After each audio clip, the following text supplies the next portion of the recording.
Welcome to another episode of the Fit Professional One podcast. I'm thrilled to have Deb Marshall with me today. Excellent human resource professional for just decades, making a huge difference out there in corporate America. I had the pleasure of being a client of Deb's on multiple occasions for all kinds of reasons, and I can personally attest to the quality of her work. And again, I'm thrilled to have her with me today. We're going to discuss the book, Crucial Conversations. And we both love it. Yep. It's one of the most useful books I think I've ever used as far as business books go, because many of them give you theory, nothing to act with. But with that, could we get you to give your background, Deb? Tell us your experience. Please don't be modest, because it's outstanding. Well, I've been in the HR field. Interestingly enough, my degree is from the University of Iowa, and it's in marketing. Go Hawks! Go Hawkeyes, absolutely. And is not in human resources. But when I finished college and got into the work world, was in retail management for a number of years. And you find out, that's the people side of things. It really makes all the difference in the world. And yes, you know the technical aspects of your job, finance and insurance and all of that. But it's the people that really make a huge difference. And so I was in retail management at the store level as well as the regional level. And then moved to ''𝗂𝒂𝒄𝗧𝗏. That's another long story. And ended up working at 𝗧𝗵𝗲 and publishing company and started as their HR director, or their director of administration there. So only 35 employees, small. Retail organization, very large, very small instead. I had HR and accounting, believe it or not, nothing about these things, and customer service. So that it was the HR side of it that really captured me. And since it was a seminar company and we were doing professional education, this is for lawyers at the time, but they also were very, very supportive of us going on and getting additional education. So I went to lots and lots of seminars, joined the Society for Human Resource Management, got involved at the local, the state, and the national level. I ended up being on their national compensation and benefits committee, went to their leadership conferences, got all kinds of great experience working with other HR professionals in the field. I'm saying I have 35 employees, but the HR principles are the same no matter the size of the organization. How you utilize them is a little different, small versus large. But the people stuff, I don't care what kind of industry you're in. It's the same. People are the same. And so the skills that you can learn and be able to practice in working with people will carry you through the rest of your life. The thing I found, I'll talk more about Crucial Conversations later, but the thing I found most helpful about this book, although I was learning it from a professional work standpoint, the skills that I learned along the way were even more helpful in my personal life. And so these are life skills. It's not just work skills, they are life skills. And so I worked in professional education since quite some time, and then had an opportunity to move back to Iowa. My family was there at the time, and had the good fortune to go into working in consulting with an accounting firm in Poland at the time. And they didn't have a HR consultant in the Cedar Rapids market, so I started there. And that's where I got my feet wet. And that was probably the career choice that just totally changed my life. I'd been an HR director for 10, 12 years, been there, done that, got the t-shirt, dealt with everybody, had lots of, problem solving. And I've often had, when I go talk with students at the university about why are you going into HR? Invariably, someone will say, "Oh, because I just love working with people." And so then I'll say, "Well, I'll talk to you in another couple of years. We'll see how you feel about that."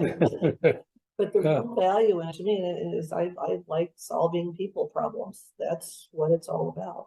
And as it turns out, I was pretty good at it. And so, I did consulting in Iowa for several years, and then had the opportunity to move back to Wisconsin again, and got in touch with my employer of 28 years at 𝑦𝒚𝒄𝒄, and did HR consulting, started up the HR consulting practice, and, went from, meeting as one person in Wausau at the time to, it's a national, 𝑦𝒚𝒄𝒄's national, and you can speak 15 and 20 of us in the field now. I just retired from 28 years at 𝑦𝒚𝒄𝒄 in June. So I did have a couple of years in between there from 2002 to 2004 that I went and worked with heavy manufacturing. organization as their HR director, 500 employees, 400 union iron and steel workers. So, I've been in the trenches and dealing with all of those things. But the thing I think that I found most interesting about consulting is that I'm working with so many different companies, and it wasn't the same thing over and over again. It's always different.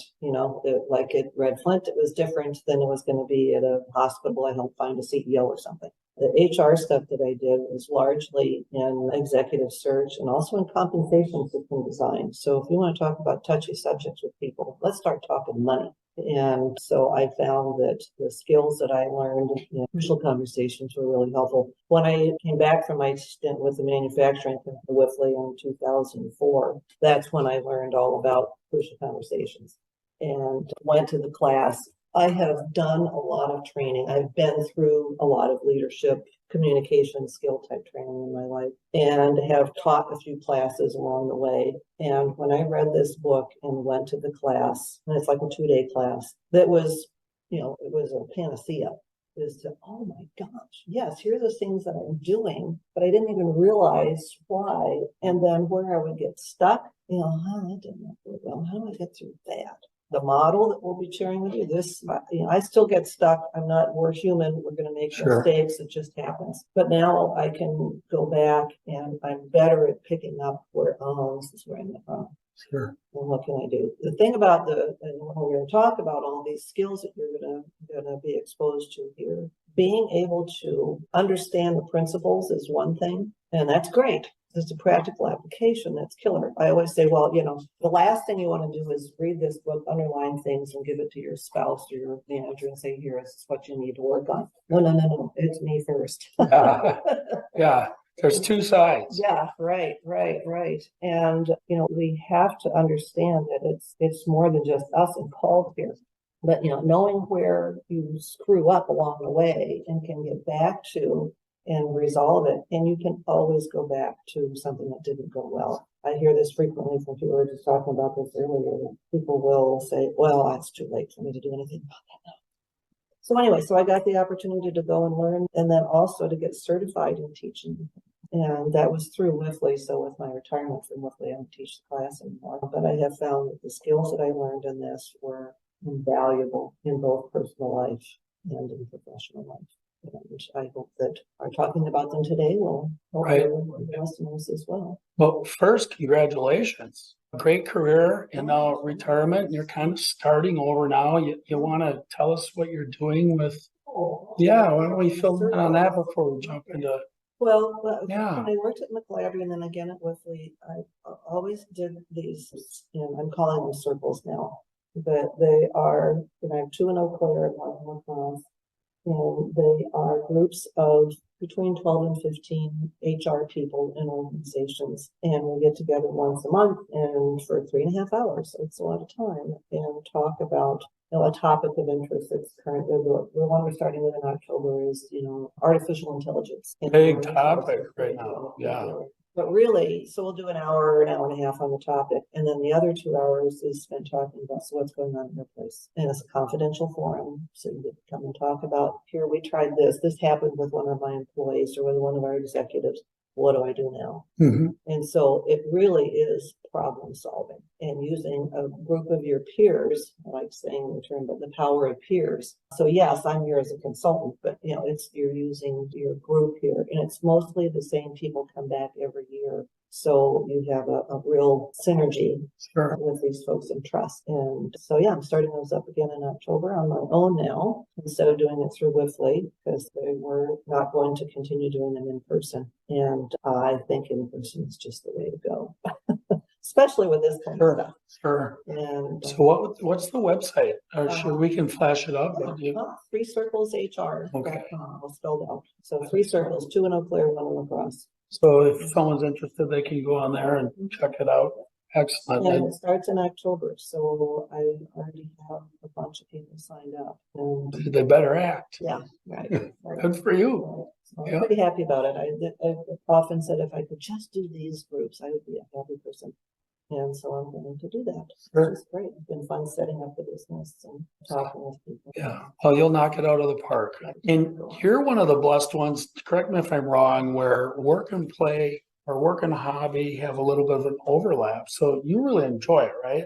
So it's a great, like, absolutely. way to jump into redefining what the word retirement means. Right. And as much as I enjoyed doing compensation projects, getting involved with executive searches and all that, it's like, so you get to pick the fun stuff. I get to pick the fun stuff. Nice. And that I find most fulfilling and most helpful and most interesting. What a great definition for retirement. Pick the fun stuff. Yeah. That's a good one by Deb Marshall, by the way. Okay, so let's jump in. Help us. What is a crucial conversation? What the heck is that? Well, it says right on tools for talking when stakes are high. And crucial conversations happen when you have differing opinions, you have strong emotions, and you have high stakes. If you have only two of them. Sounds like work. Yeah. Like every day I work. And it's crucial conversations, plural. Yes. Because it's always more than one. Yeah. It's sort of like peeling an onion. You think you got it and go, and we'll get into talking about CPR and all of that. Okay. You know, quite the problem is you think you know, but then you find out that you don't. So, but if you have only three parts of that triangle, got, high stakes, strong emotions, and opposing opinions, you only have two of them, and emotion is what drives the whole thing. Yes. And if it's not emotional, then who cares? We're just talking. Opposing opinions. Yeah, we've got our world. We have opposing opinions all over the place, but it's not something that impacts you if there's not a relationship there. And so they're high stakes discussions with people that matter to you and that you want to have a relationship with. And if you can't do that, if you're stuck and, we keep having the same conversation over and over again, or I don't know where we're going wrong. I ask this doesn't happen. It just continues, or I get all upset and then I'm more contributing to the problem. So you've got to have those three things, and it's pretty easy to get them. Unfortunately. Let's jump into one of those. Emotions is the one that's really intriguing to me, right? So you said it drives it, and it's part of the human condition. Yes, it is. And what I notice is the times I've been emotional or working with other people that do, when emotions ramp up, good thinking ramps down. Right. Why is that? Right. Is that everybody too? Yes. Okay. Yes. And there's something that's called the fundamental attribution error that we tend to, when we're hit with an emotional discussion, we tend to go to, it triggers our little adrenal gland back here and in our amygdala, and then we get a little dose of adrenaline. And we unfortunately are designed for fight or flight. Okay. And that's just the way we are. This is the human condition. And so if you understand that, then you can help recover yourself better, so you aren't just going to, I'm either going to fight and, that saber-toothed tiger that comes into the room or into our campsite or whatever, or I'm going to just roll over and run. And so that is the real true thing that we need to be so aware of that causes us all of our problems. And we're just designed that way. And so when that adrenaline happens and that goes into our bloodstream, what happens is that it ends up dumbing down our brain. The blood goes out of our brain, the higher functioning areas of our brain that are going to help us solve this problem, and goes to our hands to fight or to our feet to flight. And now, we don't usually get accosted by saber-toothed tigers anymore. Yeah, hopefully we're not looking at your work here as a tiger. A social threat. Yes, they're real. This is exactly the same response. It's so real. Exactly, it's so real. And you make it like I get sweaty palms. I mean, if I'm having a bad asthma day, I just start to sweat. It's really embarrassing. Well, and one of the classes they talk about what is your reaction to stress, and everybody's a little bit different. And you get butterflies. I have a friend Julia, her neck will just turn red. She said I have to wear turtlenecks all the time. So people start to avoid. And the silence part or the flight part is way, way, way more common than the fight part. Than the going to, I'm going to defend myself. I'm going to do, I know you want to talk a little bit about the term violence. So that's the little word game the author uses, right? Silence or violence. Fight or flight Okay, Yeah. flight is silence and fight is violence. There's Yeah. verbal violence. It's not hitting. It's Yeah, not striking. But it makes sense. Because the magnitude of what you're feeling can get into that zone of the magnitude of the definition of violence. It makes sense. The name calling, belittling people, Sure. all of that. And we all do it to some extent. But I'm telling you, the silence part, the running and hiding, not providing any information, the clamming up, is way, way, way more common. So withholding information. Withholding information, yes, yes. Well, this is the whole concept of crucial conversations, is that if you and I are having a conversation and we can't get meaning into this pool of meaning that exists between us, I have what I know, my meaning, you know what you know. And then we have to feel safe enough with each other that we can feel it's okay to put that meaning in the pool. And if we don't do that, then we get overcome with, we don't feel safe, and then silence and violence take over. And, it becomes this downward spiral thing. I remember as kids, we used to do, did to, did not, did to, did not. And that's what happens, just a simplified version of what. Which is interesting too. So all this starts at just human condition, very early age. Another thing I found very interesting, having just reread the book again recently, I talk about as kids that we learn at a very, very early age, in kindergarten and on up, to find flaws in what other people are saying. They might be 95% right, but we're going to talk about that 5% that we don't agree with. And learn? Yeah, we learn. And so, I raise my hand in kindergarten and I get the answer and wow, that feels right. It's even better if someone else tried it and didn't get it and I got. So we learn to look for little things that people do and then we comment on them. And so we see it, notice it.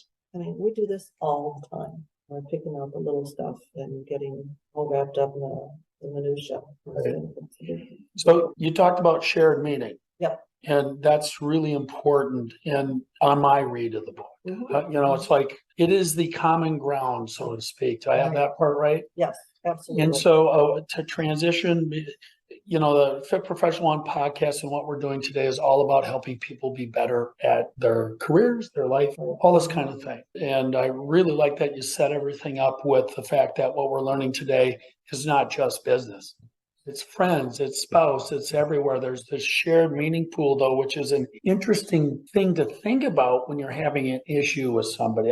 As much as, we were talking about the different versions of the book and have read it in the past and truly forgotten too much of it. So it was a nice reread for me, but it occurred to me that I don't necessarily enter. It's more about the task, check the results box or something, as opposed to, and the meaning can be, right, we can zoom in and zoom out on meaning contextually, probably, but to give people kind of a basis, and I'm trying to formulate a question, taking way too many words, so let me try to shorten it up. Is alignment of the person versus alignment of the organization one of the challenges of shared meaning? Does it impact it? Yes, but for probably a couple of different reasons. If my personal mission is at odds with my organization's mission, okay, and I worked at a place like that one time. Oh, wow. Yeah, and I left because I could not square my personal values with what was going on. Is that in fact the usual result when we don't have that alignment? We leave, or can we transition people? Well, when it comes to dealing with crucial conversations, you've got three choices. Okay. You can act on it, okay, and do it well. You can ignore it, okay, and just, oh well, say la vie, or you can leave it. Oh, here's one of mine. This is why I thought this was really, really important. So you can be very skilled at this, and you'll still screw up. Personal experience. So the crucial conversation skills don't guarantee that others will change. They simply increase the likelihood you'll have a positive influence. Ultimately, the only person you can change is yourself. So decide whether you want to change your approach to that conversation. What can I do differently? Or change my expectations of that person. Well, maybe this is all I can expect from them. So is that okay with me? Or you change the relationship. Those are the three things. That's so powerful. I mean, it's personal responsibility. Yes. So take responsibility. And also, if you're in the superior role or manager, you're creating conditions under which people can make a choice. But do they? Well, and that's the part that I think is pretty interesting is both parties have responsibility. Absolutely. Do you have any war stories without divulging confidences that we could help make the point on alignment? I have one for you to actually just kind of react to it. Long ago, when my company was larger, it was not quite 300 people, and I had a senior person, very skilled, well-known in the industry, got him to come to work for us. And we had an issue at one of our quarries where we literally had a major theft issue. And that's really hard to do. And we're very remote. I mean, people in large communities are going, what? How could you do that? How could you lose like 20,000 tons of something? Well, when you're remote in Northwest Wisconsin, where there's not a lot of people and not a lot of places, they typically don't have these non-metallic mines close to people. Right. So we're just discussing that. And this particular individual took my questioning for the root cause as an accusation. And for me, I definitely turned up the urgency not very well. I must have. I don't remember the particular details. But in that case, that individual ended up leaving. And I still go back to, I was so far beyond in my mind, on my end of the conversation, I was so far beyond the issue and all about the root cause and prevention. And there was a whole bunch of, I'm speculating now because I don't know, of, I feel like, or just that, what that person brought to that interaction. And the words that were used to discuss what went on from that person were exaggerations, I thought, and we kind of ended up nowhere. And I look back at that as one of it. First of all, I lost a really talented person. Secondly, there was some kind of misalignment going on. The shared purpose was, it might be more, felt like there was two things. I was talking about this and this other person was over here mentally. Well, and this is what's the right problem to solve in the first place. And that's, and I brought that. And you look at, there are model here and there are things you need to do before. In fact, in the class, the first day is just getting your head wrapped around what you're doing. And you don't even speak words until the second day of the class because you're just looking at work on me first. I have to be right in my mind. And that means am I solving the right problem? And we tend to get caught up in what's called CPR, content, pattern, and relationship. Content, the first time it happens, no big deal. Yeah, you've got to have reports enough time. Okay, fine, got that. Then the second, third, or fourth times it happens, then it's a pattern. It's a different conversation to have with someone. I'm starting to notice this is going on frequently. And what's going on here? And when we talk a little bit about lag time, the more time that goes by between we notice there's a problem and then we actually do something about it, the longer we wait, the harder it is to get back to solving the real problem or identifying the real problem. And most often the real problem comes down to its relationship issue. Content, pattern, relationship. And the relationships are built on trust and respect.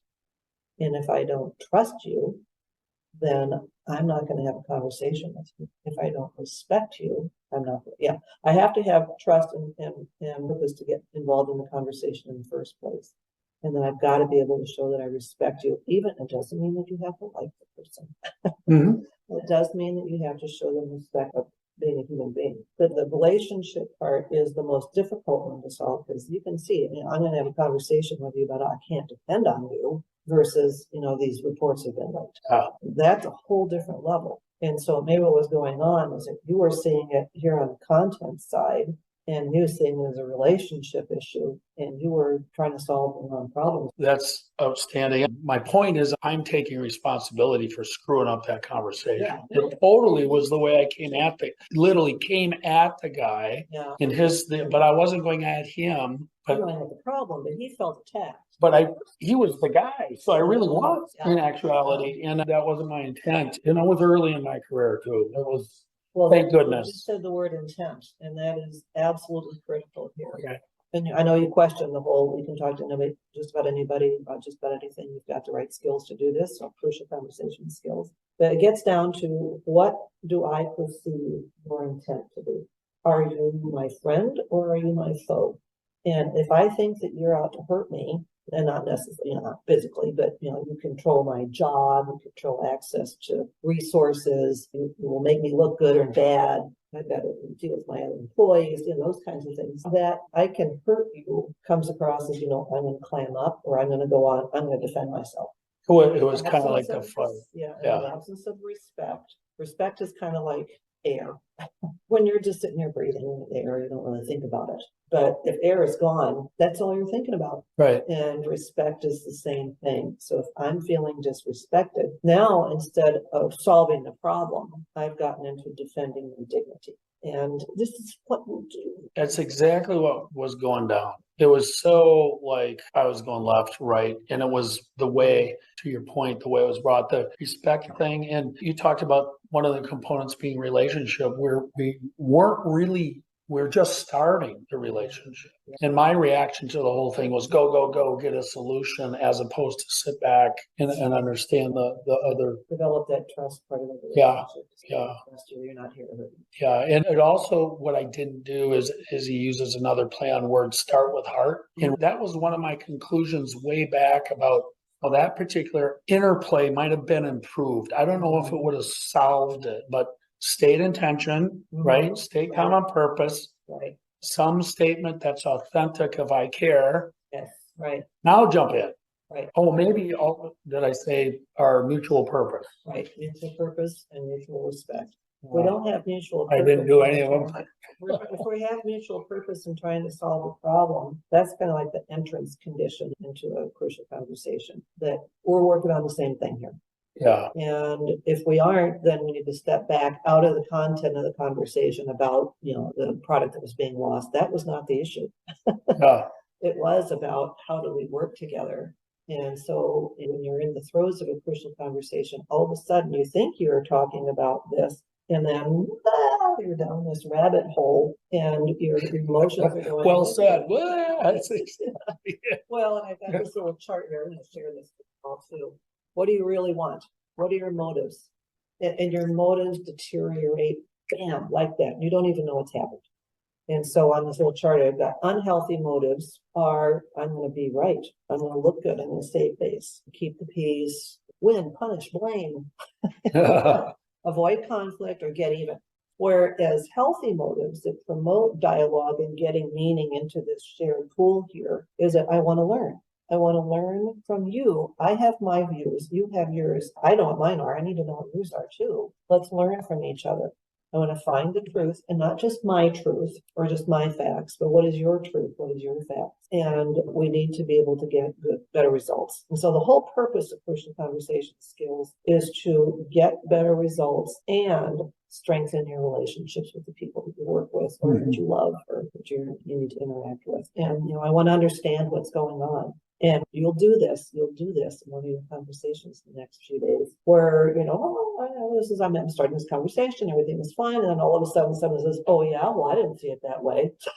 And, you start, and then well, I don't know, I see it, and then as soon as you feel yourself going to defending myself, win, punish, blame, all of that, you're lost. You're in the rabbit hole. Yeah, you're not solving the problem, you're defending your dignity. And then the problem does not get solved. So it doesn't solve because you're too wrapped up in how does this look? The other thing I noticed about my experience as you're talking there was I didn't have a pattern. There was no pattern, but I talked as though there was a pattern. As I think about the way I rolled out the conversation, it was a very atypical event. It wasn't something, and I was really treating it as though it was a new pandemic.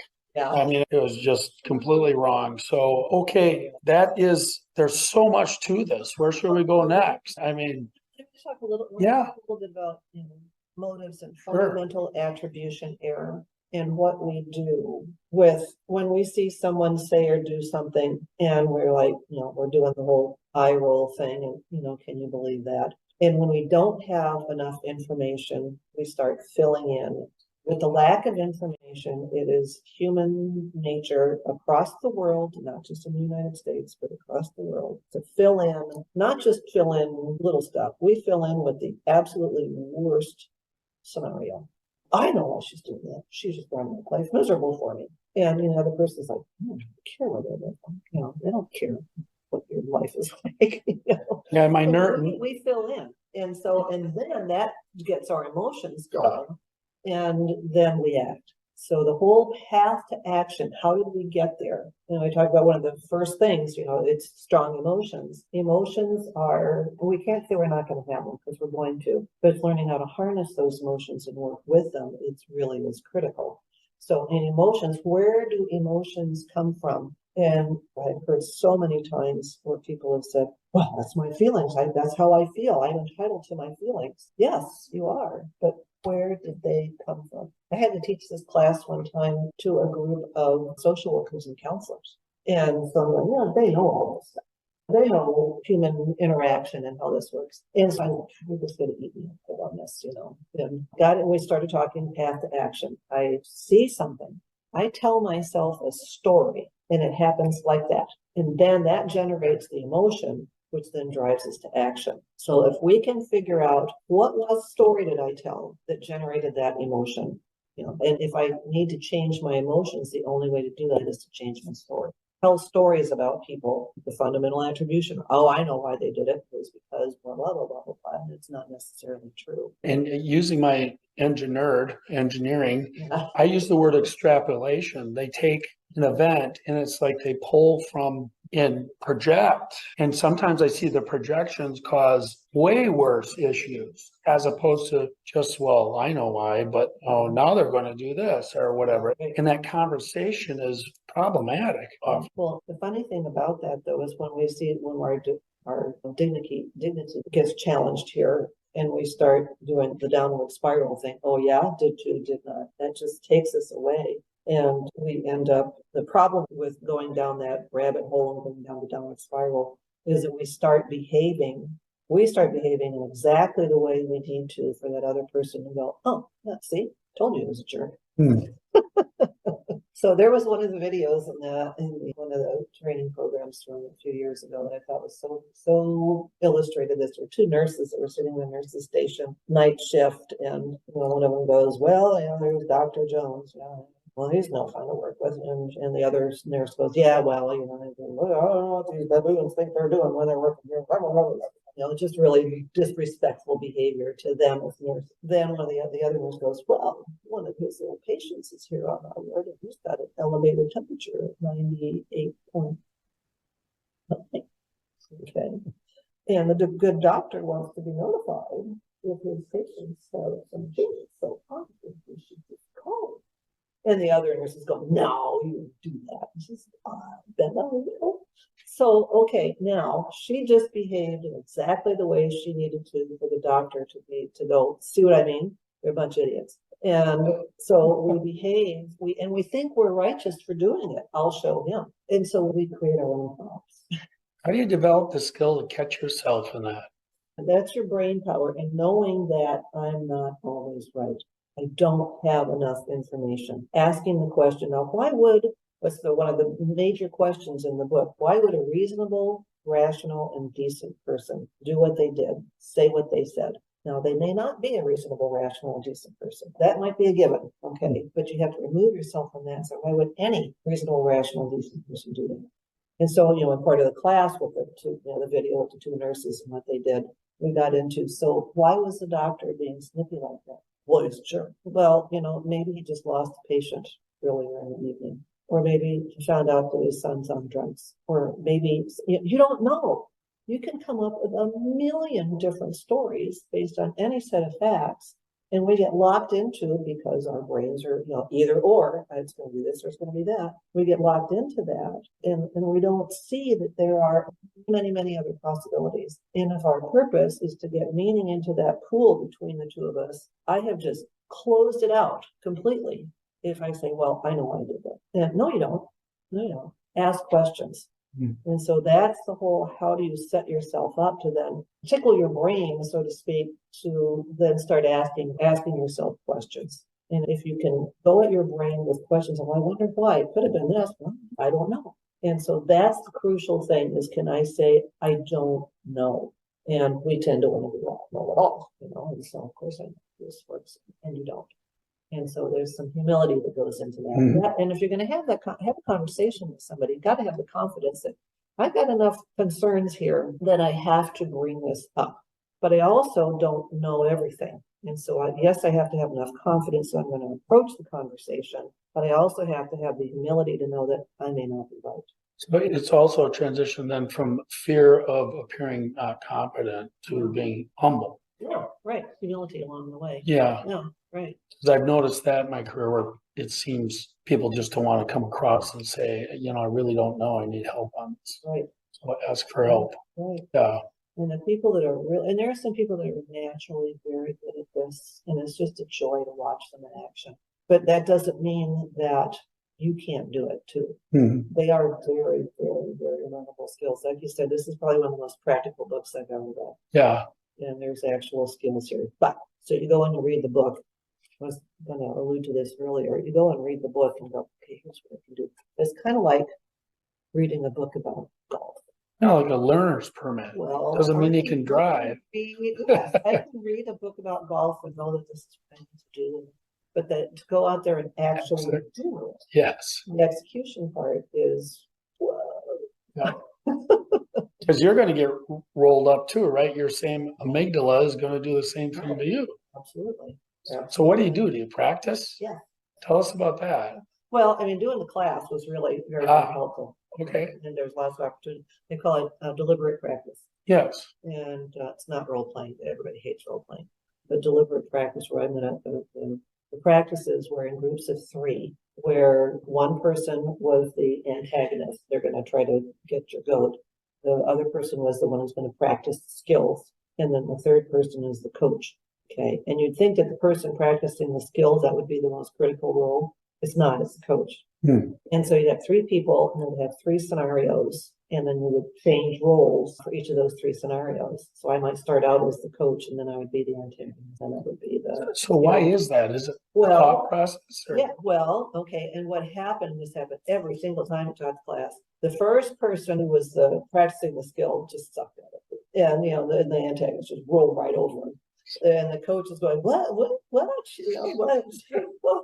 And then, you debrief on that, and then they'd switch roles. And the second time, the skill user would be a lot better at it. And then, but the real thing was having the coach notice what went wrong, and then to be able to go back on the model and say, this is where you went wrong, and what can you do to correct it? And by the time it got to the third person, they're going, oh, okay, I see this now. But you have to go through practicing it and really messing it up and go, well, what do I do now?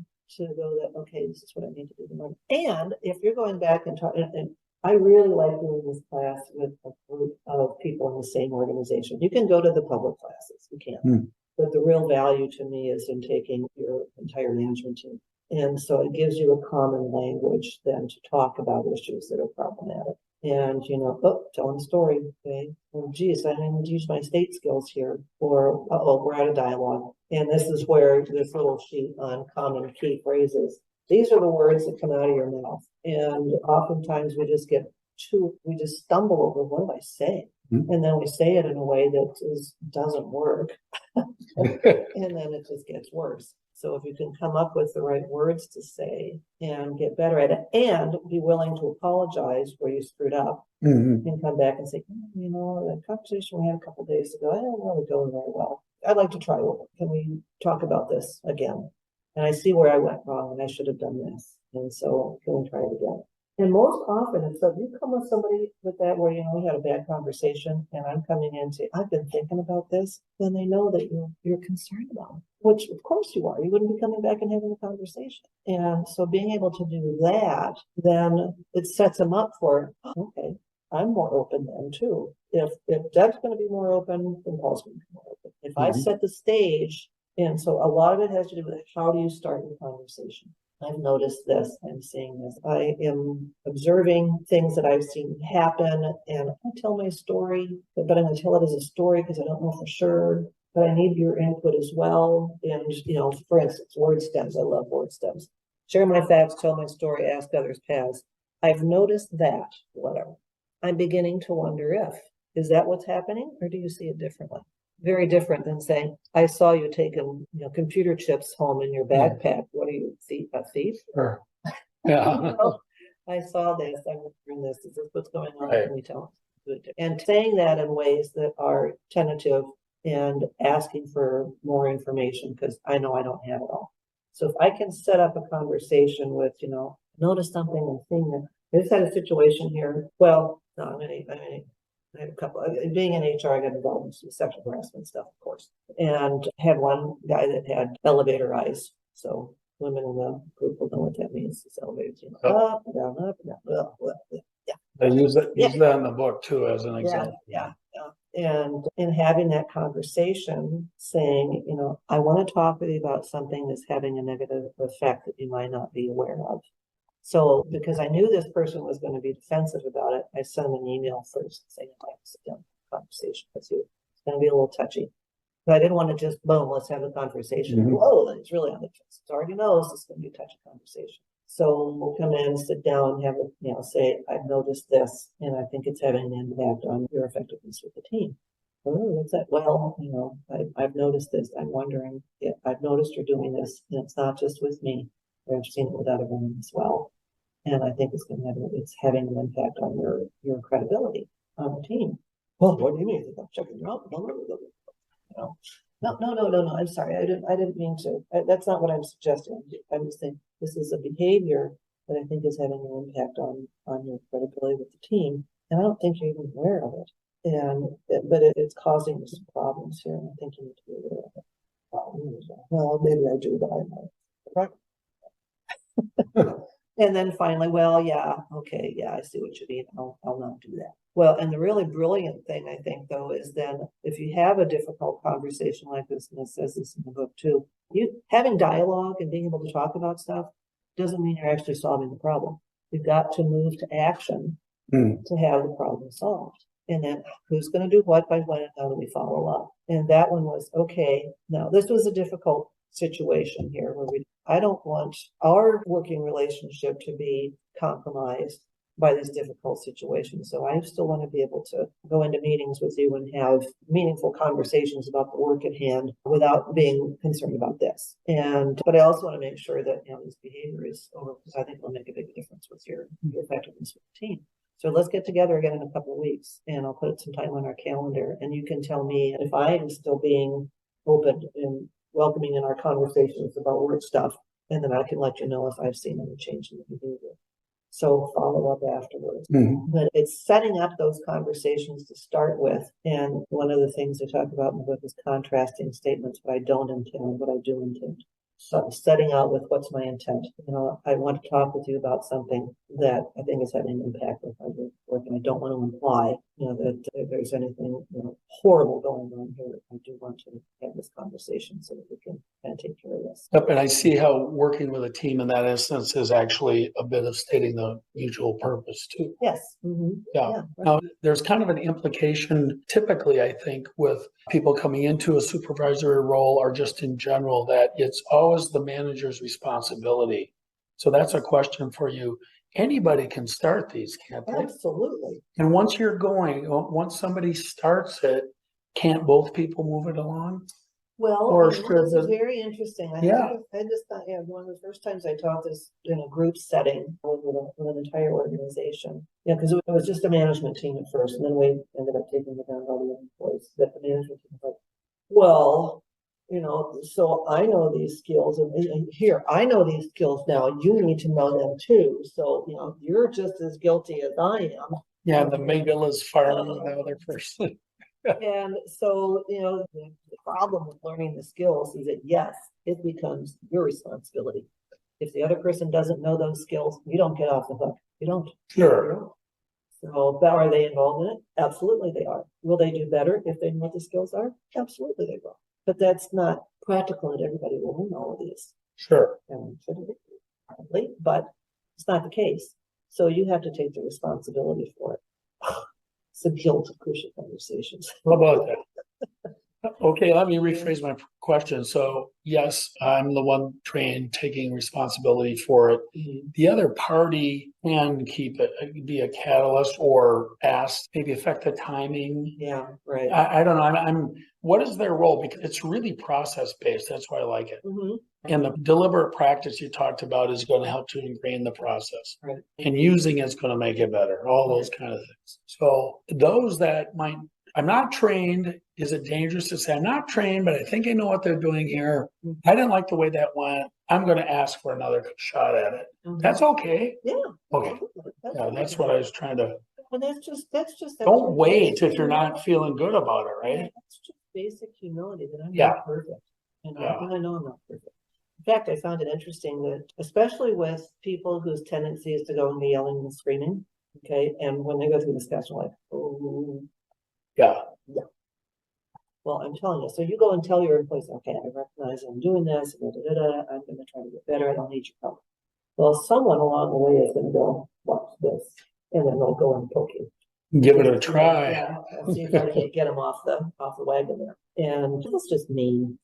Well, I'd be really concerned about that organization. I would say that's a sign they're not aligned. Right. There's not a real, if the mutual purpose is a pool, it's not a very big one. Right. For instance. Well, and that's with the pool of shared meaning. When the pool of shared meaning comes down. There you go. Yes, then you're surrounded by. So if they're poking you, you got to get the pool bigger. Yeah, right. And there's no safety there. And maybe they're not a good fit for this team, but you still got to give them the benefit of the doubt as they just don't know. And here's the learning opportunity. Yeah. I look at this as a huge learning opportunity for people that are really bad at this, that they can go, there will be a time where you'll go, you get it. And I always ask when I started classes, I went, okay, are you a vacationer? I'm here for 2 days because, I got to get out of the office for 2 days. I'm a hostage. They're forcing me into doing this class. Well, I'm an explorer because, wow, this sounds really interesting. I'm very interested in it. And the people that were the hostages, forcing me in this class. And I tell them, okay, you're good. I want you to, keep that skepticism. That's important because you're the one that will be most likely to get the greatest value out of it. You just don't see it yet. And so then we get into mastering my stories. And, I'm going to talk about victim, villain, helpless. We tell clever stories. I see something, I tell myself a story, and then I generate an emotion and an action. And we tend to tell these stories where I'm the victim, you're the villain, and I have no other choice but to treat you this way because by golly, you deserve it. I look back at the two nurses on the criticizing the doctor, and I'll just call him at, 2 o'clock in the morning, let him know his patient's got a 100-degree temperature. Just being candy about it. And, that's a problem. That's a problem. Because then I'm the victim, he's the villain, and if I don't treat him this way, he deserves it. So therefore, that's what he's going to get. And then, like I said, you're behaving exactly the way you need to prove that person thought that you were the villain and he was the victim. So if I think I'm the victim and you're the villain, I can just about guarantee you that you think just the opposite. And there's where we get into trouble. So my mind, as you're going through that, went to context. Context is important, isn't it? Because as you're talking about, I'm like, boy, context can make that person to test the other person. Right. And they're not truly a schmuck, or they might be in the meeting pool, but there's something. What would be the appropriate reaction to that? If I'm the person that's trying to get better at these skills and this person's almost, watch me do this, what would be the appropriate response? If I was going to poke you, what would be the appropriate response? Assuming I was trained and my amygdala didn't fire, right? Let's make that assumption.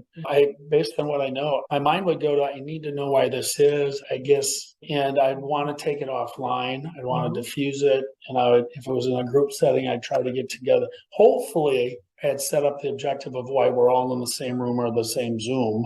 Yeah, right. And try to get back to that.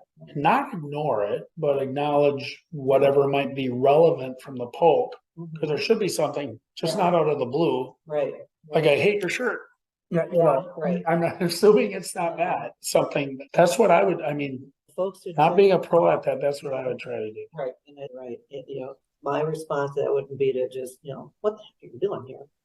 It's because anytime someone's behaving badly like that, there's usually a reason for it. There's always a reason for it. And it often comes down to fear.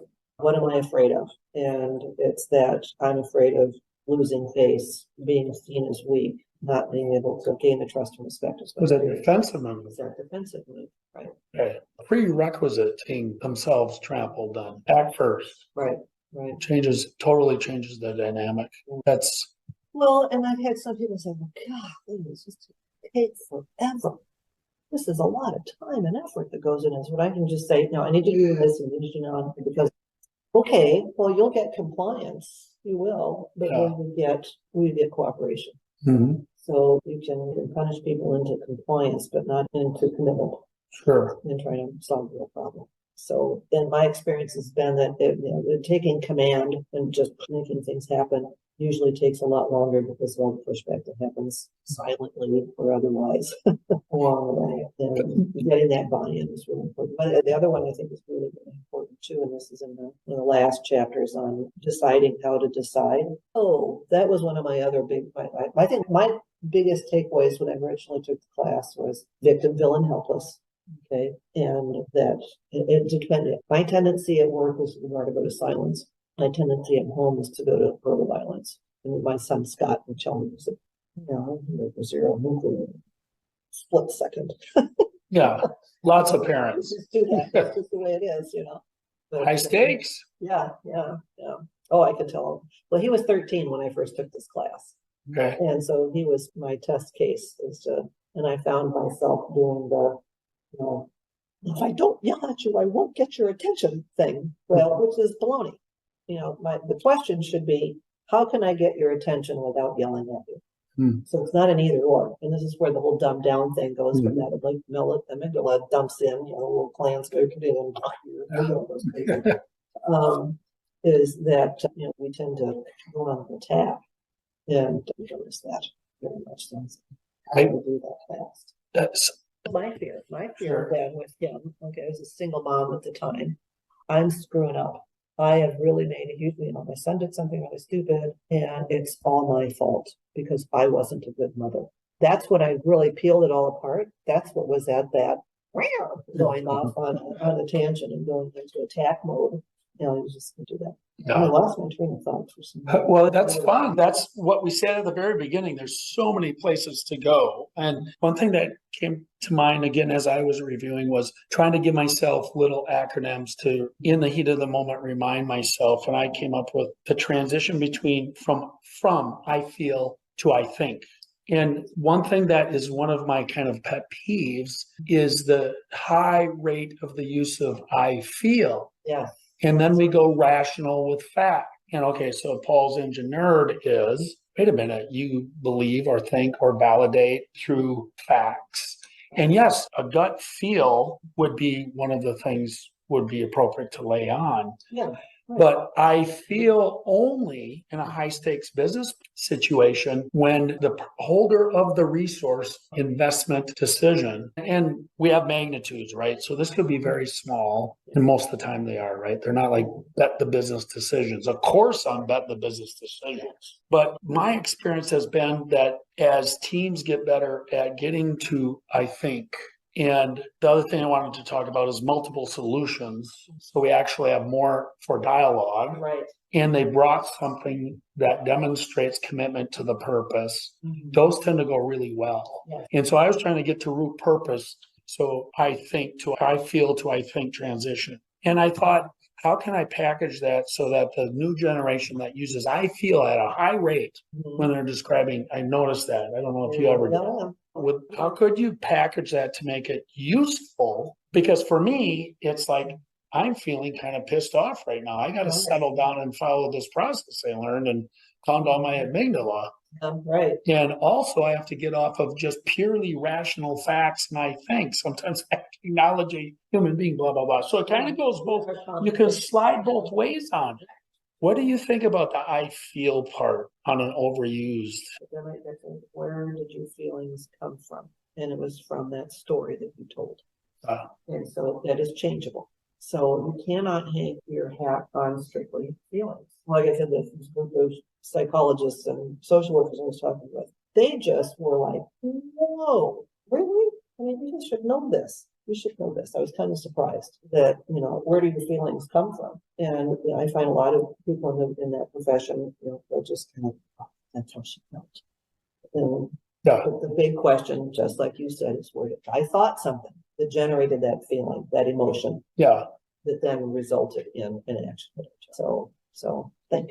And that's the whole key is, can you think and get beyond just gut feelings And to me, that's the real key. Is if I can slow my brain down, which is going off in the, yes. and slow that down and go, wait a minute. There's safety at risk here. And as soon as someone starts doing, something, when punish blame, or they're attacking, or they're withdrawing, it doesn't mean just going on the attack, but no, that's fine. It's just, that drives me crazy too. Right. And the passive aggressive stuff. Oh no, that's fine. Yeah. It's just me. Right. Because we have to produce results so we all can be there next year at some point. Well, and then it gets down to the skill of being when someone behaves that way. And well, then it's learning to look for signs of silence and violence. Okay. So I'm learning to look for when someone clams up, which is a whole lot more typical than going to attack. And so it's being able to pull that out of people. And I think I don't know, maybe I'm a bold statement here. Are engineers more likely to go to silence?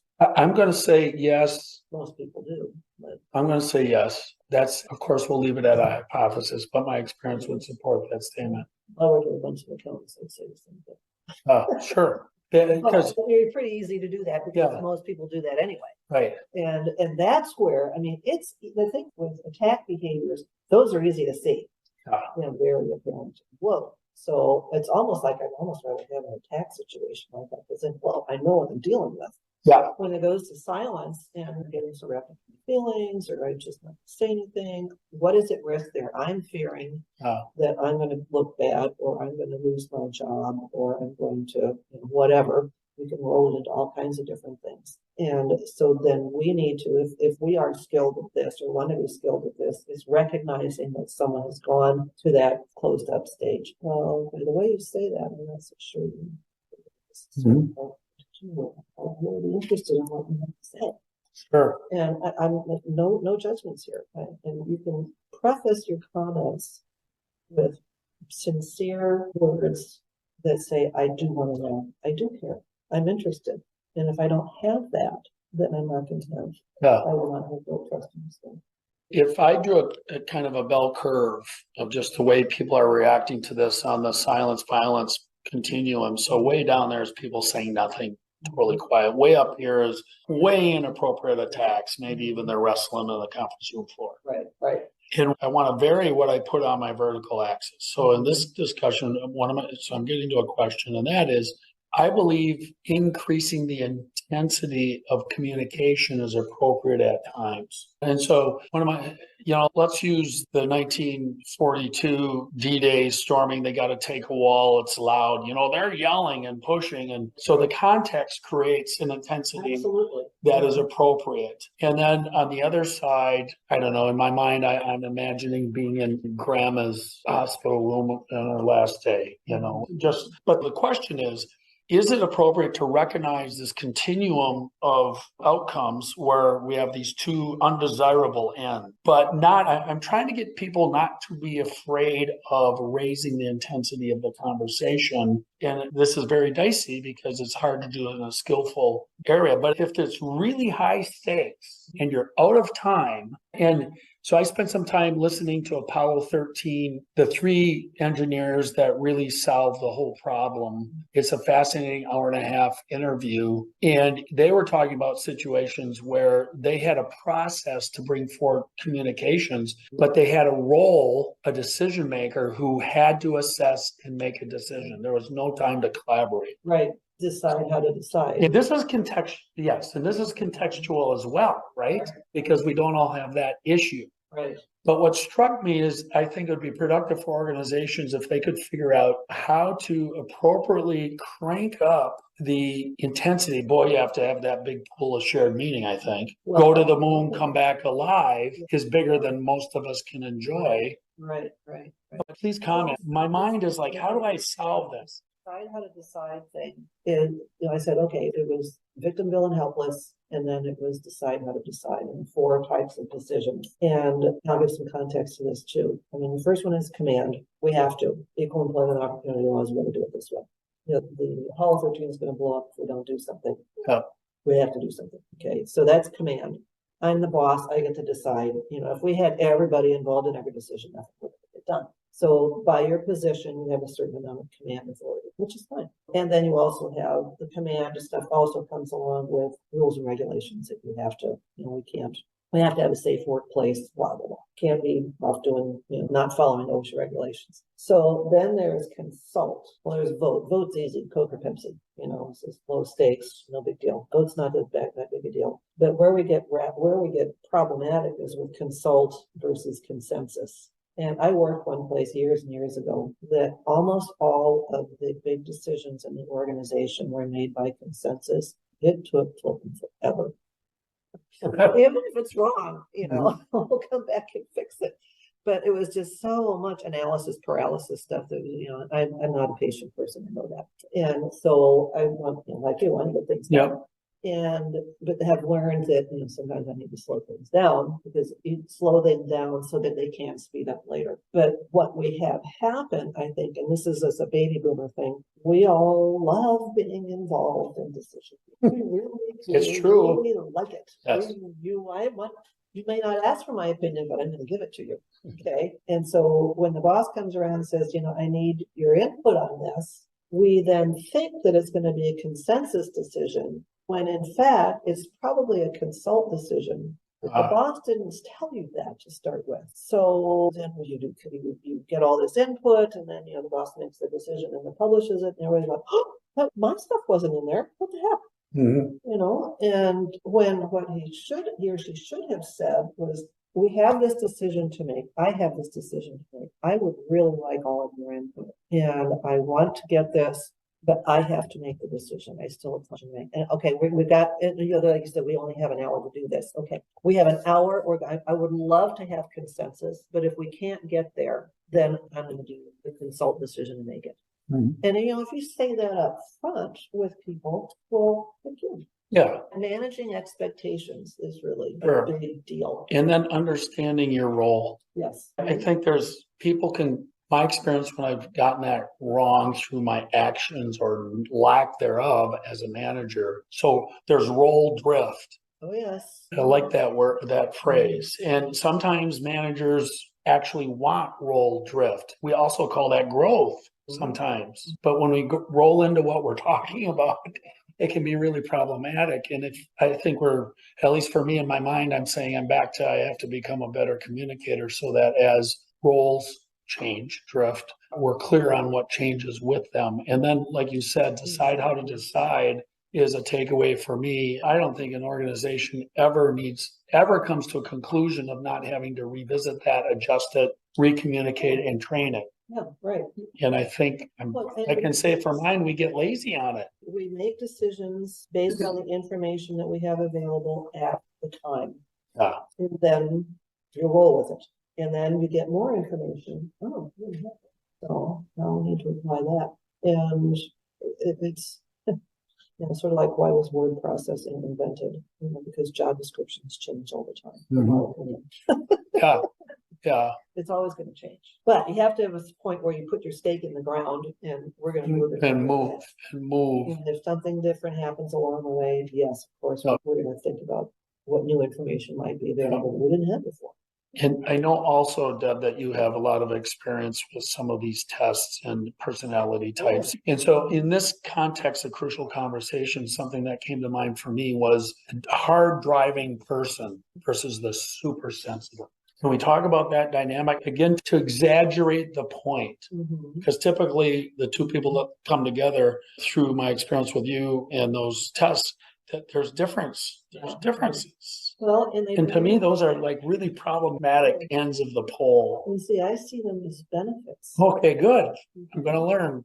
Because, if we were all the same, it would be terrible. Yeah. And so by having the very sensitive person, and this is, I don't know if you've done any of the PI, they've got it where you can get into your different quadrants and your team and what it looks like. It's been a while, but And how you want it, if you've got a team on a project, you want to have people from all four quadrants, because if you don't, if they're all the detail people, you're going to get analysis paralysis. If they're all the hard driving people, you're going to miss detail. And if you have all the hard driving people, none of the people, then nobody's going to like it. So those things all need to be balanced, and you need them all. And so it's not either or. which is a typical thing for us to do as professors of that. No, we can expand that view to say, what can I do to take advantage? Take advantage isn't the right word. Get the result more efficiently. Utilize the best skills and abilities that people bring to the table. And we all have different skills and abilities. And then that's getting the hard driving person to realize that the really quiet person has something to contribute to. Yeah. Because their tendency will be,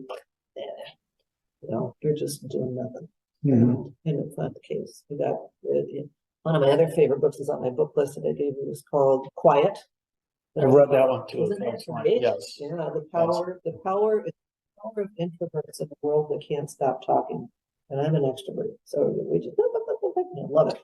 Contextual. I'm a contextual extrovert. Yeah. Other times I'm very introverted. Well, knowing your PI, yeah, you're right. Yeah. Because you're lower on the introversion extroversion. Yeah, I'd much rather be a wallflower having a deep conversation at a party than float around the room. And I'm oh boy, look at this. Look at this. How are we gonna get to everybody? That's really helpful, I think, for people that this isn't for one or another type, and it's going to help all types of individuals. And that tip about balance is really good, I think. Really good. You want everybody skilled in this. Right. And you need those differing personality types, those differing skills to get a really robust result. If you don't have that, it ends up. Well, I always accounting for all those years that I have.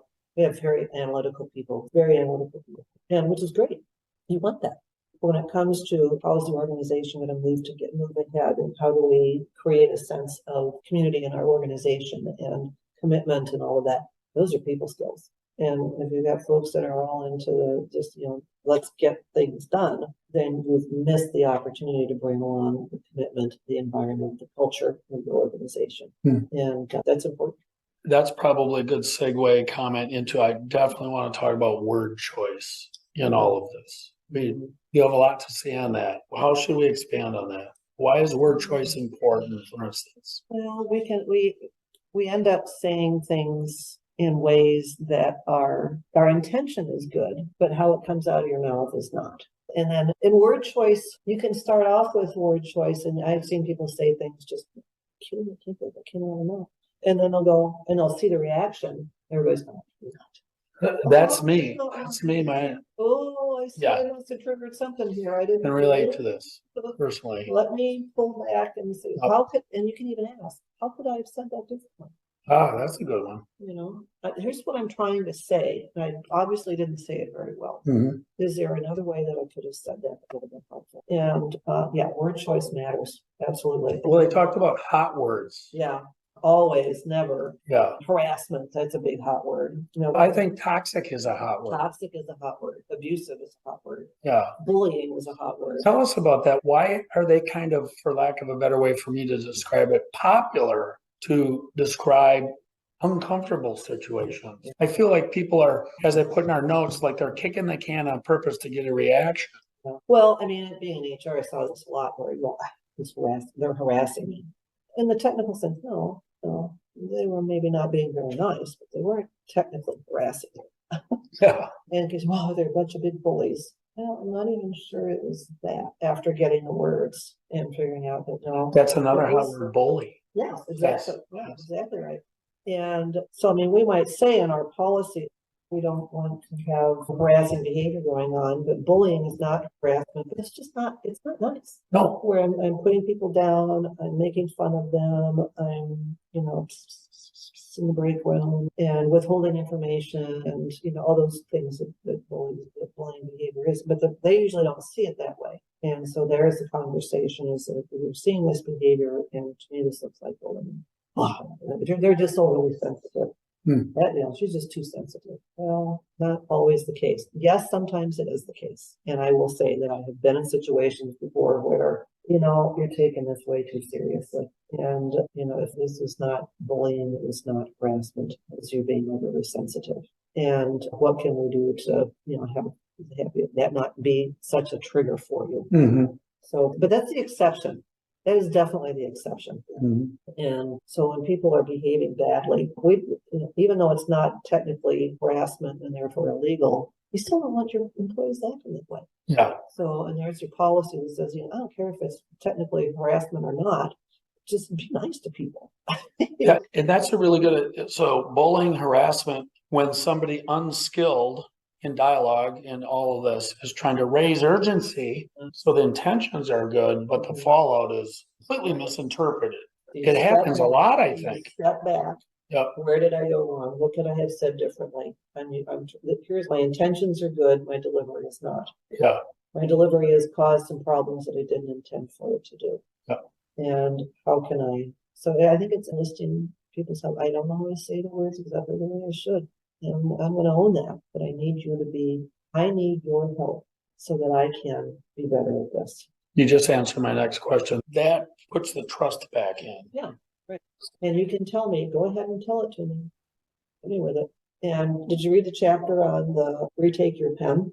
Yes. That was not in the first two chapters. Okay. Tell us. Wow. That was about being able to, what was it? They called it feed smack. Where you get feedback, negative, really negative feedback, and you're just crushed by it. Well, take it for, I thank you for the feedback. I appreciate that. I'll need to think about it a little bit, and then I'll get back to it. Don't be gobsmacked by feedback that may or may not be appropriate. I don't know yet. And so then if I'm going to be so offended by the feedback that you gave me, I'm giving you power over me, as opposed to, is this something that I know I'm a good person? Maybe my delivery leaves something to be desired, but I know my intentions are good. Mm-hmm. So then I can enlist help. How do I get better at that? Mm-hmm. And so I can recognize that even though someone might be saying something to me in a way that is less than skilled, that I can understand that their intent is hopefully good, mm-hmm. and get something out of it. So it can be really, just sleazy, nasty, horrible, you're an evil person, I can't stand you. Well, why, there's fear going on there. How can I get at that?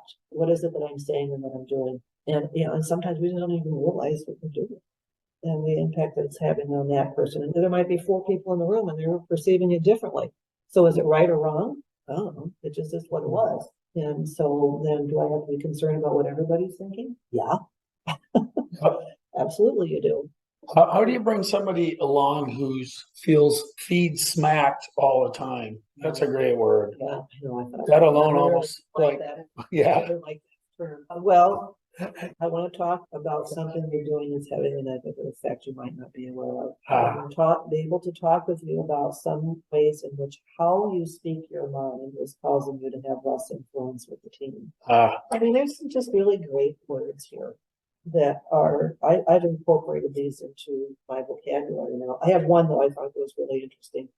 I've seen this happen a few times now. I'm not sure, but it appears to me like, I'd like to understand your thoughts on this. I had one executive I worked at the place that I left that he used the phrase, help me to understand, like a weapon. Help me to understand how you came to that conclusion, Deb. It was like, what an idiot. It's how it came across. Yeah. And you just respond to that. Yeah, tone, body language. Yes. So the words are important. The sincerity is even more so. Okay. In the tone of voice. And you can't fake it.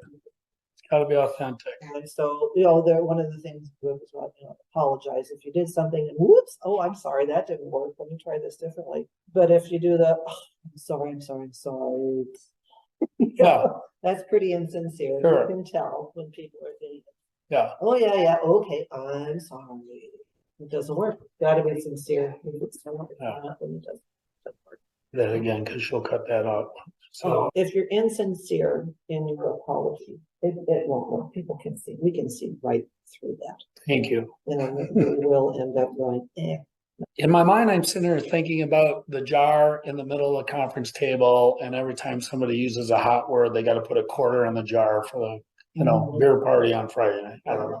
And I know that's not quite appropriate. So do teams, they develop a productive, healthy language, right? Around this. Yes, absolutely. It's harder with teams. It's easier with individuals because you're a finite, feedback loop here.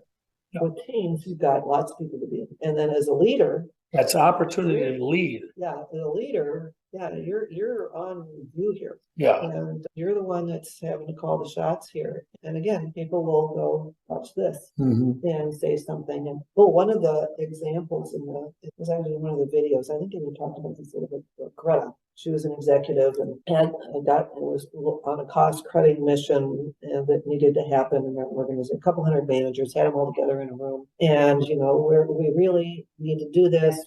Merger and acquisition, blah, blah, blah, blah, blah. Here's what we do it. And we're not getting anywhere. What's going on? 200 people. Nobody says a word. All navel gazing. And then finally at the back of the room raises his hand and goes, well, Greta, I hate to tell you this, but the word going around here is that you're asking us to, use both sides of the paper and where our pencils to the nib and all this, that you've got another office building being built that the furniture alone is like $100,000. And so here she's in this big room with all these people, and where did her motive just go? I'm being personally attacked, that idiot. I'll take care of him. And one of the authors, 𝗧𝗵𝗲𝗍𝗂, was watching this happen. He said, I saw, her hand went to the microphone. And other one came up like a loaded weapon, and she was ready to just jump on him and then went, wait a minute, what do I really want here? I want these 200 managers to go out and really support the cost-cutting effort. And if I go after this guy and defend my dignity, then I've lost him. What do I really want? That's the big question. And if I'm going to be right, look good, save face, there's my motive. When I really want to understand and learn and keep relationships going, then I need to slow down. And she said something to the effect, that's a really good question. It took a lot of guts to ask that question.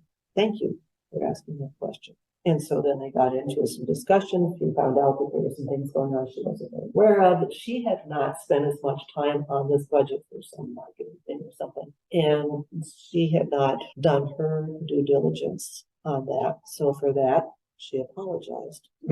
I'm asking you all to do this stuff, and I wasn't paying as close attention on this as I should have been.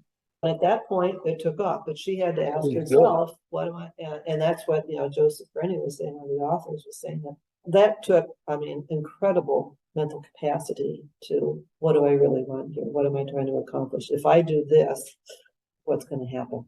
I've lost everybody. Yeah, you have to, it sounds like you need to develop a capacity to be in the conversation, but observing the conversation. Right. And what comes to mind for me is what can we do by ourselves for preparation when we're going into this? So I mentally rehearse, visualize, go through it in my head. But now with this, clearly some of the things, for instance, state, what can we do on our own? There's some tools. Yeah, nice. They're up on the website too, I'm sure. But planning for a crucial conversation and thinking about what do we do before the conversation, and then what's the right problem? Am I solving the right problem? And then start with heart. What's my motives? After my stories, am I telling stories about this person, about this situation, and what's my role in this? And so being prepared to open the conversation. I've noticed this. I'm wondering if this is what's going on here, or if you see it. So during that conversation, I'm stating my path. State my path, share my facts, tell my story, ask for their path. What do you see? Talk tentatively, encourage testing. And so then I need to also be learning to look for signs of silence, violence, if they're clamming up or going on the attack. And how can I make it safe by contrasting? No, that's not what I intended. What I want, what I don't want to have happen is this. What I do want to have happen is this. And so you're clarifying your intention to start with, making it safe. People can have a mutual purpose, mutual respect, all those things, and then exploring how did they get where they're at. So I know my path in here. I need to, and actually it's almost most frequently is better to ask for their path first. So, we've got the situation going on. I'm wondering, how did you get here? So if I ask for how you got here, then chances are you're going to turn around and ask me, how did I get there? So, but if I start first, it's not terrible to start first, but it's usually more effective if you get the other person involved. I'm willing to listen to you. It's all about listening skills. And then, would you be willing to hear what I have to say? And there's one of the things in the book about, going to family gatherings, and that Uncle Carl is going to go off on a tangent, something political, and just get everybody in a tizzy. And what are the words that come out of your mouth? And I go, oh, I know you've got some strong feelings about things. And I'd really like to learn more about how you got there and what you found. What is it that, why you think the way you do? And I hope that after I've listened to you, you will be interested in hearing how I got there and what I said, what I'm thinking. I've set up the conversation. So I've decided how to decide. I'm telling people, here's what we're going to do. My expectation. I want to listen to you first. And then I would like to be able to explain my side too. So there you go. It's brilliant. It's unbelievable, and it's not overly complex, which is beautiful about it. You can really burn it into your brain cells. Like I was telling you before, I haven't been in consulting. I'm doing people problem solving stuff all the time for clients. And I'm like, God, Deb, can you just write down what it was? How can I say this to my client? And so it's figured. And sometimes I was pretty good at this. And I think I was pretty good at this. And then I read the book and took the class and was like, oh.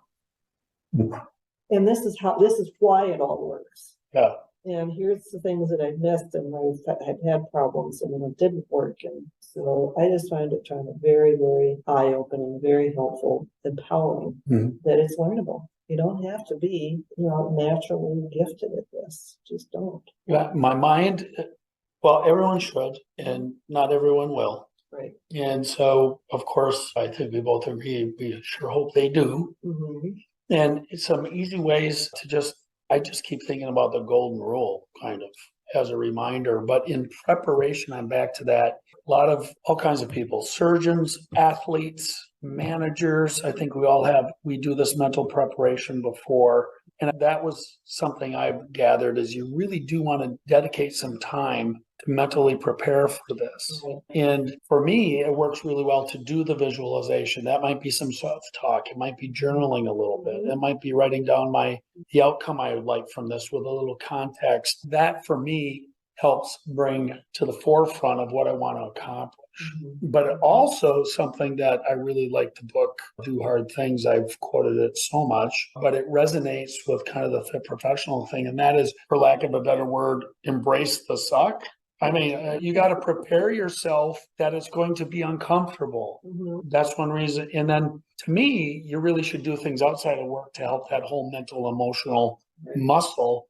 So for me, I do that on my bike, but you can really get yourself, I think I've discovered when I've had employees where I really have to have a tough conversation with that prep, I can really visualize the discomfort. One might be having to let somebody go. Another one, boy, the prep. Fire people.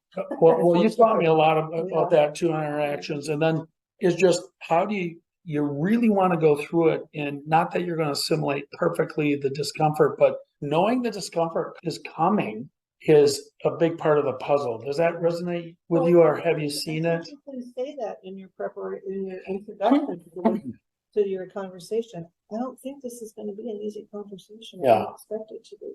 I think it has to happen. Sure. And my intentions are good here, but I need to understand your side as well. And if I don't, and your thoughts, not your side. There's a choice of words. Not word. Your side. No, I need to understand your thoughts as well. And understand what your motivations are. If anything I bring up makes your life more complicated, then I've failed. So I need to establish mutual purpose. I'm not here to make your life more complicated. I'm actually here to try and make things a little better for it and easier all the way around. Yeah. If there are things that are getting in the way that I'm noticing that I may know what I'm talking about, I may not. But I need to have this conversation with you. And then if we can have those have those few tough conversations and they go well, they really are tremendous at strengthening the relationship. We can get through something hard like this. Trust goes up. Yeah, outstanding. So we've already had fun a long time. So we got to wrap it up. This was really fun. And in doing that, we'll take some time doing that. How about we start by, in your mind, what did we miss? What would you like to add, or something I didn't ask about? Does anything come to mind? Or you'd like to? Well, I think, where do you go from here? And then, the other books that we're going to end up talking about. Yes. Without Punishment. Oh, my goodness. I love that. And, how do you take these skills and use them and apply them in all kinds of different situations? But the best part of it is recognizing that you don't know everything, and that's okay. Yep. And it's a learning opportunity. I need to learn more to understand the situation. What can we do to get out of it? And practice. Practice. You're going to mess it up, but you can always go back and say, try this again. Right. Outstanding. So I want to give the listeners some takeaways they may be able to implement in the short term. So as I'm coming up with mine, I'm giving you the heads up so you can think about yours. Okay. So I'm going to go with the 3 that, and you can use any number you want, but when you used consult versus consensus in deciding how to decide, that seems really workable for me. I like that. I like to carry little things back and forth, our word games, if you will, our acronyms to help me remember. I think that's just really smart. There are situations where both are appropriate, and to bring that in as kind of a qualifier for how the interaction or the project or the initiative is going to go. Yeah, or to what degree you use consensus before you get to decision rules. All those kind of things are, I think, a little bit undermanaged in my experience, and especially with me. So that's a really good one. Another one I really like is get to accentuate respect, is what hit me when you were talking about ask their path first. How do we get here? And then listen first. That is just, especially if you've made a mistake, what a great way to maybe, not really an olive branch, but bring trust right away in, like, okay, want to hear your side. Oops, I said side. I need to practice. And for me, some of the other things I've been kind of studying and testing out there were reinforced today, and that is preparation and really trying to prepare yourself for the discomfort you're going to face before you get there. And then lastly, you added the piece, well, when you get there, acknowledge what's going on. You know, the start with heart thing is also really easy because it's a nice little rhyme to remember. And I hope that the listener, picks up a bunch. I really hope they pick up the book and pay attention to these little tools they've had. You'll be able to see those on the YouTube version. If you're listening to this on the airways on a podcast, please go out and get on the YouTube version and you'll see these neat guides that Deb's brought. They're just fabulous. Crucialskills.com is Okay. the website. And Great. It has crucial conversations. We're also going to talk crucial accountability. Yeah. And there's a few other books that they influencer, getting things done. It's out there too. Great classes, great resources to use for all of those. So. Okay. And anything else for the listener? I mean, well, I think sometimes we think that, you can have these conversations with only people that And it doesn't mean, so dialogue, of course, requires mutual respect, but it doesn't mean you can only maintain dialogue with people that you like. Mm-hmm.